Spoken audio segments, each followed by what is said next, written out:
Bine ne-am regăsit, dragi prieteni. Subiectele principale ale analizei noastre de astăzi sunt: Trump probabil se va întâlni cu Zelensky vineri pentru a semna un acord pentru mineralele rare. Coreea de Nord ar putea crește proviziile militare către Rusia, spun specialiștii Institutului pentru Studiul Războiului. Una caldă, una rece, iată cea rece. Trump va permite oligarhilor ruși să cumpere calea către cetățenia americană pentru 5 milioane de dolari. Și mai discutăm astăzi hărțile celor de la analiștilor de la Deep State și evaluarea campaniei ofensive a celor de la Institutul pentru Studiul Războiului. Toată lumea știe, aseară a apărut vestea că ucrainenii sunt la un pas de a semna împreună cu americanii acordul pentru mineralele rare, așa de mult dorit de către Donald Trump. Este o veste bună și pentru noi, pentru că dacă americanii se vor implica mai mult în această regiune, vom avea și noi de câștigat nu doar securitate, ci și probabil vom participa la proiecte de logistică și de infrastructură în Ucraina. Așa, președintele american Donald Trump a declarat că președintele ucrainean Volodymyr Zelensky va sosi probabil la Washington vineri 28 februarie, adică săptămâna aceasta, pentru o întâlnire față în față. Potrivit acestuia, în timpul negocierilor, ar putea fi semnat un acord privind extracția mineralelor. Am auzit că Zelensky vine vineri, desigur nu mă deranjează dacă vrea să vină și dacă vrea să semneze cu mine, mă rog. Înțeleg că aceasta este o afacere mare, o afacere foarte mare, poate o afacere de $1 trilion, adică 1000 de miliarde de dolari. Ar putea fi orice, pentru că vorbim despre metale din pământuri rare și alte resurse. Trump și-a remarcat dorința de a returna fondurile cheltuite.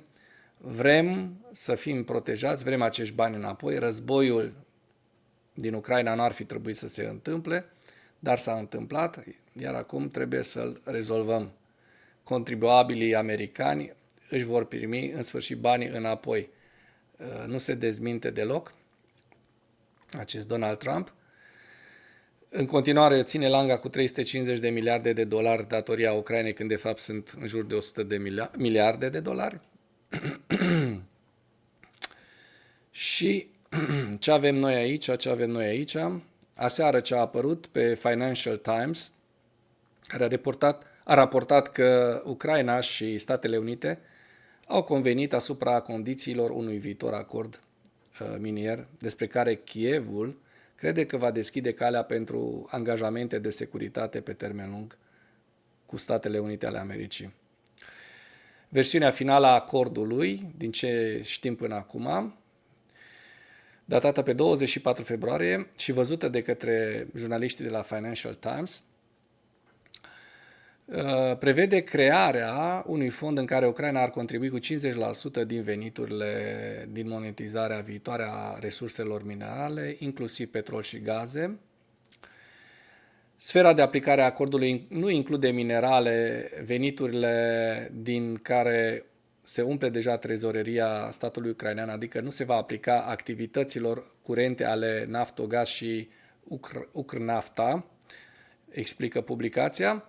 Proiectul de acord convenit a eliminat o prevedere privind crearea unui fond de recuperare în valoare de până la 500 de miliarde de dolari, căruia Ucraina ar trebui să-i transfere 50% din veniturile sale din extracția mineralelor și în care Statele Unite ar avea participare financiară de 100%. În același timp, acordul nu conține nici măcar o mențiune despre garanțiile de securitate din Statele Unite, pe care Kievul a insistat inițial în schimbul acceptării acordului. De asemenea, nu clarifică aspecte importante, cum ar fi dimensiunea participației SUA la fond și termenii acordurilor de proprietate încrucișată. Lucrurile acestea probabil le vom afla în curând, pentru că acest acord este doar la început, doar se creionează.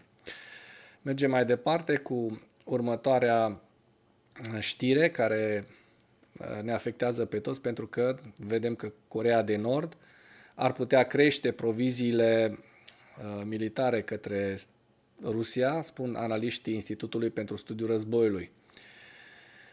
Coreea de Nord ar putea crește aprovizionarea cu resurse către Rusia pe fondul aprofundării cooperării bilaterale, iar imaginile din satelit au înregistrat activități suspecte în portul Rason, ceea ce poate indica transferul de mărfuri, inclusiv provizii militare, spun cei de la Institutul pentru Studiul Războiului. Potrivit presei de stat ruse și nord-coreene, la Moscova a avut loc o întâlnire între reprezentanții Rusiei și Coreei de Nord. La aceasta au participat șeful departamentului consular al ministrului rus de externe, Andrei Klimov, ambasadorul nord-corean în Rusia, Sing-Hong Chol, și un membru din biroul politic al Partidului Muncitoresc nord-corean. Și aici vedeți știrea mai departe, nu o să insistăm foarte mult asupra ei. Una, cum vă ziceam, caldă, una rece sau una moale, una tare. Trump permite oligarhilor ruși să cumpere calea către cetățenia americană pentru 5 milioane de dolari. Mă întreb câți spioni o să-și bage Trump în țară și dacă cu acest lucru vor fi de acord americanii, pentru că acest lucru vulnerabilizează foarte, foarte mult Statele Unite ale Americii. Ieri vă făceam un mic material în care întrebam ChatGPT-ul dacă Trump este agent al influenței rusești. Mi-au răspuns cei de la ChatGPT că nu este, dar o grămadă din lucrurile pe care erau scrise acolo că dacă ar fi, le-ar face, pușcau. Așa că nu exclud niciodată să aflăm peste noapte că nenea ăsta este, dacă nu spion, măcar un agent de influență a Rusiei. Președintele Trump a declarat că Statele Unite vor introduce un program de carte de aur, card de aur mai bine zis, s-ar traduce corect, un permis special de a trăi și de a lucra cu o cale suplimentară către cetățenie de 5 milioane de dolari. He's good at deals. Tot asta ne spune, I'm very good at deal, I'm very good at deal. But this is not a deal, this is stupidity. Că, așa cum vă spuneam, poate să-și bage și niște spioni la pachet cu acești 5 milioane de dolari, care nu e o sumă foarte, foarte mare pentru a băga niște oameni grei. Așa, potrivit CNN, cardul de aur va fi un analog premium al cardului verde tradițional. Acesta va costa 5 milioane de dolari și va necesita verificări ale antecedentelor pentru a fi obținut. Vom vinde un card de aur, aveți o carte verde, un card verde, știți faimosul green card, iar aceasta va fi o carte de, un card de aur. Va costa aproximativ 5 milioane de dolari și va oferi aceleași beneficii ca și o carte verde, un card verde, care va avea în plus o cale către cetățenie. Acest lucru va atrage oameni bogați în Statele Unite. Secretarul american pentru comerț Howard Lutnick a declarat că noul program va înlocui actuala inițiativă a guvernului care oferă vize investitorilor. Bun, nu stăm să-l încezim prea mult pe această știre, pentru că mai sunt câteva știri foarte, foarte importante și interesante, dar a venit momentul să publicăm pierderile pentru ziua 1099 a războiului din Ucraina.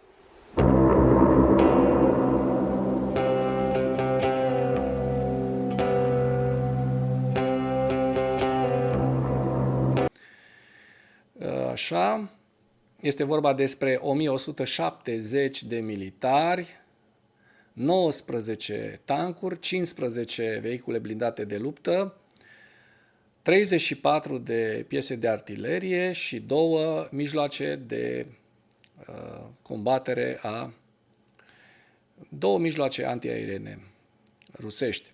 acestea au fost pierdute, toate aceste lucruri, în ultimele 24 de ore, iar cifra la care s-a ajuns, cifra pierderilor rusești, este de 870.700 militari, 10.201 tancuri, 21.183 de blindate, 23.686 de piese de artilerie și lista cu pierderile rusești continuă mai jos, așa cum bine o vedeți.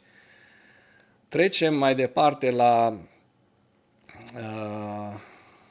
la hărțile, pentru că mi se pare foarte important să știm și ce se întâmplă în prima linie a frontului, hărțile fronturilor, și vom merge în zona cea mai fierbinte, aici în zona Curahove, unde deja rușii au capturat o bună parte din zonă. O să vedem dacă mergem din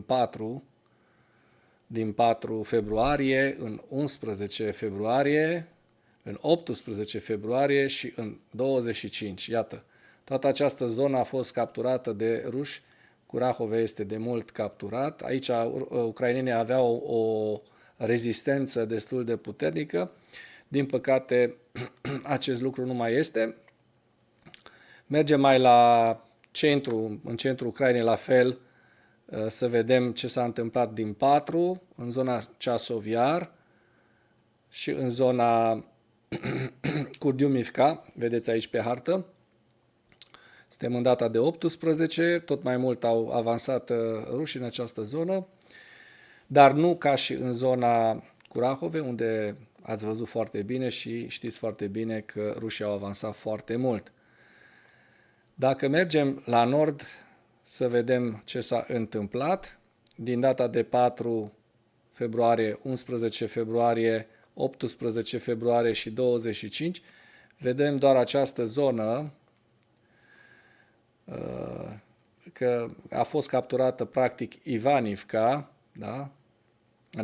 Anterior, și acești soldați ruși au reușit să pătrundă în Marinivka, mai la nord de Ivanivka, și să consolideze niște poziții în această zonă, dar frontul nu a fost la fel de dinamic ca și cel din Curahove, la nord de Pokrovsk. Pokrovskul încă, așa cum se bine vede, rezistă și să sperăm că rușii nu vor deschide o nouă linie la nord, pentru că atunci ar cădea în mâna rușilor. Mergem mai departe cu evaluarea campaniei ofensive rusești pe 25 februarie a celor de la Institutul pentru Studiul Războiului și sunt niște știri importante despre ceea ce încearcă Putin să folosească un nou limbaj pentru a reambala apelurile pentru schimbarea regimului în Ucraina pe care le-a cerut încă din 2021. S-a oferit și el la rândul său să încheie un acord cu Statele Unite privind mineralele rusești de pământuri rare și a încercat să susțină că sprijină participarea Europei la negocierile privind Ucraina, continuând să-și arate refuzul de a face concesii și aparent propune aliați ruși ca posibile viitoare părți la negociere. Bun, nu intrăm în toate știrile celor de la institut, mergem doar un picuț pe hărți, pentru că mi se pare foarte important să vedem și ce se întâmplă. Aici este harta de ansamblu a invaziei rusești din Ucraina. Aici avem operațiunile ucrainene în Federația Rusă, adică Kurskul, unde forțele ruse au avansat recent în regiune. Luptele au continuat la nord-vest de Suja, lângă Pogrebki, și dacă ne uităm pe hartă, vedem despre ce este vorba la nord de Malaya, Loknaya, unde rușii au acaparat niște teritorii. În continuare, ucrainenii rezistă destul de bine și în această zonă. În Lugansk vedem toate cele, mi se pare, 13 puncte fierbinți ale frontului. În zona Kupiansk, din nou, Kupianskul este o zonă destul de fierbinte, v-am arătat la nord pe hărțile și a celor de la Deep State. Au fost niște avansuri, dar destul de mici, pentru că principalul efort de război îl vedem imediat mai jos, nu aici. Aici este Svatove Kremina, harta Svatove Kremina. Aici este zona Bahmutului în întregime, cu cele 10 puncte fierbinți pe care le au rușii. Mai departe, în Chasov Iar, unde rușii au câștigat niște terenuri în ultimele săptămâni, niște teritorii. Și în Velica Novosilica, de asemenea, foarte fierbinte, destul de stabil frontul, cu toate că se dau lupte foarte grele în această zonă. Avem Zaporojie, care este un front stabil, Hersonul, care este de asemenea un front și mai stabil, pentru că aici nu există mari confruntări, doar în Kozaki, la Heri, așa cum am văzut. Și vom mai face un mic raid să vedem dacă s-a mai întâmplat ceva foarte, foarte important. Mi se pare acest lucru, această știre destul de ok de verificat, și anume că să trecem înapoi la bun. În Polonia, aeroporturile civile sunt pregătite pentru o posibilă invazie, pentru o posibilă utilizare militară în caz de invazie rusească. Polonia lucrează la adaptarea aeroporturilor civile la noile nevoi militare. Ministerul Apărării și Ministrul Infrastructurii sunt deja în discuții pentru modernizarea aeroporturilor în scopuri de apărare, iar lucrările au început deja la unele aerodromuri. Ministrul polonez al apărării a declarat că țara sa ar trebui să-și extindă rețeaua de aeroporturi cu dublă utilizare, care pot fi utilizate atât în scopuri civile cât și în scopuri militare. Deci Polonia, așa cum vedem, se pregătește în caz de ceva nasol. Nu știu România cât de mult se pregătește. Am mai văzut o știre cu Polonia în care parcă spuneau că Polonia, da, asta mi se pare o știre foarte, foarte interesantă, pentru că, iată, polonezii știu să joace foarte bine cartea. Polonia va accepta cu plăcere trupele americane dacă Germania nu le dorește, spune Duda. Și vedem anunțul, Polonia ar fi bucuroasă să găzduiască trupe americane dacă Germania nu le dorește pe teritoriul său, a declarat președintele polonez Andrei Duda, la o informație care vine de la Pravda Europeană cu referire la Politico. Așa, zice, dacă Germania nu vrea trupe americane, nu dorește un parteneriat cu Statele Unite, vom accepta cu mare plăcere un parteneriat cu Statele Unite. Sunt interesat să transfer toată cooperarea pe care Germania o are cu Statele Unite în Polonia. Foarte binevoitor. Publicația notează că așa a comentat Duda cuvintele câștigătorului alegerilor din Germania, Friedrich Merz, care a afirmat că președintelui Donald Trump nu-i pasă de Europa și că continentul are nevoie urgent să-și consolideze propria apărare. Președintele polonez a fost de asemenea sceptic cu privire la altă sugestie pe care Merz a făcut-o, că Europa ar fi nevoită să găsească un înlocuitor pentru NATO. NATO fără Statele Unite, orice este posibil, dar ce rost are dacă există o alianță de securitate fără Statele Unite, atunci garanțiile acestea, fără cea mai puternică putere din lume, vor fi pur și simplu iluzorii, a spus Duda. El a numit SUA un aliat de încredere și aici aveți mai jos întreaga știre dacă doriți să o citiți în continuare. Bun. Așa, și cu aceste știri, pentru că nu știu dacă, așa cum am văzut, n-au mai apărut știri noi. Cu aceste știri doresc să închei materialul de astăzi cu sugestia, dacă ați găsit informații interesante în acest material, să dați like, share, să vă abonați la canalul Animatura și să țineți aproape, pentru că vom discuta din ce în ce mai multe subiecte pe marginea acestor evenimente foarte importante, nu doar războiul din Ucraina, ci și poziția Europei de Est în noua viziune a Casei Albe, noua viziune a lui Trump.